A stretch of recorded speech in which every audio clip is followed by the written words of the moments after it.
Hi friends, welcome to my channel voice of Vishnuvardhan. Friends, మీకు తెలిసిందే కదా, నిన్న నైట్ 8 o'clock మ్యాచ్లో Punjab versus Rajasthan Royals match జరిగింది. దాంట్లో పంజాబ్ ఓడిపోయింది. ఫస్ట్ బ్యాటింగ్ చేసిన రాజస్థాన్ రాయల్స్ మ్యాచ్లో బాగానే రాణించింది. ఫస్ట్ ఓపెనర్స్ అయిన యశస్వి జైస్వాల్ ప్లస్ సంజు శాంసన్ కలిసి మంచి పార్ట్నర్షిప్ బిల్డ్ చేశారు. తర్వాత Riyan Parag followed by other batsmen. అయితే మంచి పార్ట్నర్షిప్ రెగ్యులర్ ఇంటర్వెల్స్లో స్కోర్ చేయడం వల్ల వాళ్ళు కొంచెం స్కోర్ చేసుకున్నారు, కానీ కొన్ని వికెట్స్ రెగ్యులర్ ఇంటర్వెల్స్లో పడిన తర్వాత అది కొంచెం స్లో డౌన్ అయింది. నేను ఎక్స్పెక్ట్ చేసిందంటే రాజస్థాన్ రాయల్స్ మేబీ 230 దాటుతుంది అనుకున్నాను, కానీ 205 దగ్గరే రిస్ట్రిక్ట్ చేశారు వీళ్ళు, ఎవరు, కింగ్స్ 11 పంజాబ్. సో అక్కడ బౌలింగ్లో పంజాబ్ ఈరోజు కొంచెం ఫెయిల్ అయినట్టే చెప్పుకోవాలి. ఎందుకంటే రెగ్యులర్ ఇంటర్వెల్స్లో బౌండరీస్ లీక్ చేయడం, క్యాచ్లు కొన్ని మిస్ చేయడం వల్ల రాజస్థాన్ రాయల్స్ కొంచెం కమాండింగ్ పొజిషన్లోకి వెళ్ళింది. 205 రన్స్తో వాళ్ళు కమాండింగ్ పొజిషన్లో కూర్చున్నారు ఆ మ్యాచ్లో. అయితే తర్వాత బ్యాటింగ్కి వచ్చిన పంజాబ్ ఏ స్టేజ్లో కూడా రికవరీ అయ్యే రేట్ లేదు. తొందరగానే పవర్ ప్లేలోనే 4 వికెట్లు కోల్పోయి మ్యాచ్ పూర్తిగా చేతులు ఎత్తిలేసింది ఎవరు, పంజాబ్ వాళ్ళు. పంజాబ్లో ఫామ్లో ఉన్న బ్యాట్స్మెన్ అయినా శ్రేయస్ అయ్యర్ సరే, ఎవరైనా సరే రెగ్యులర్ ఇంటర్వెల్స్లో అవుట్ అయిపోవడం, కొంచెంసేపు పార్ట్నర్షిప్ బిల్డ్ చేద్దాం అనుకునేటప్పుడు క్యాచ్ అవుట్ అవ్వడం.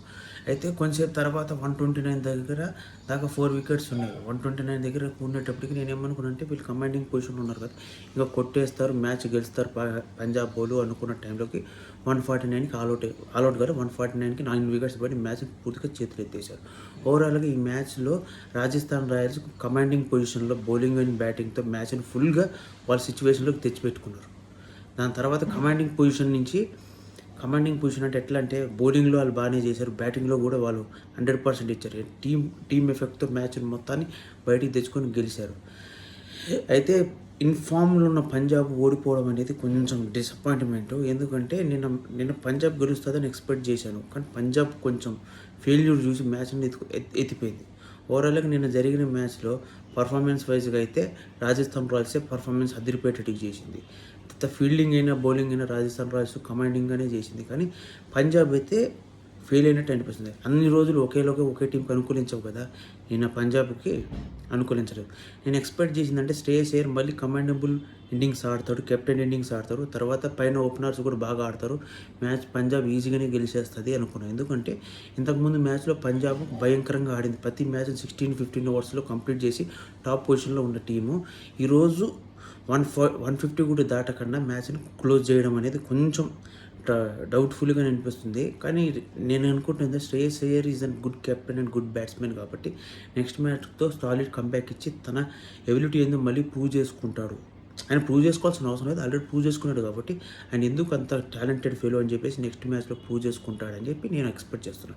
దానివల్ల పంజాబ్ మళ్ళీ విన్నింగ్ స్ట్రీట్లోకి వస్తుంది, వరుసగా మ్యాచ్లు గెలుస్తుంది అని నేను ఎక్స్పెక్ట్ చేస్తున్నాను. అందరూ ఎక్స్పెక్ట్ చేద్దాం. తర్వాత రాజస్థాన్ రాయల్స్ అయితే గుడ్ అప్రిషియేట్ చేయాల్సింది. ఎందుకంటే రాజస్థాన్ రాయల్స్ ఫస్ట్లో కొన్ని తడబడిన తర్వాత comeback solid 2 match back to back win అయ్యి వాళ్ళు కూడా ఎందుకు ఒకసారి ఛాంపియన్ ఇయర్ అనేది ప్రూవ్ చేసుకున్నారు. సో నెక్స్ట్ మ్యాచ్ కోసం వెయిట్ చేద్దాం.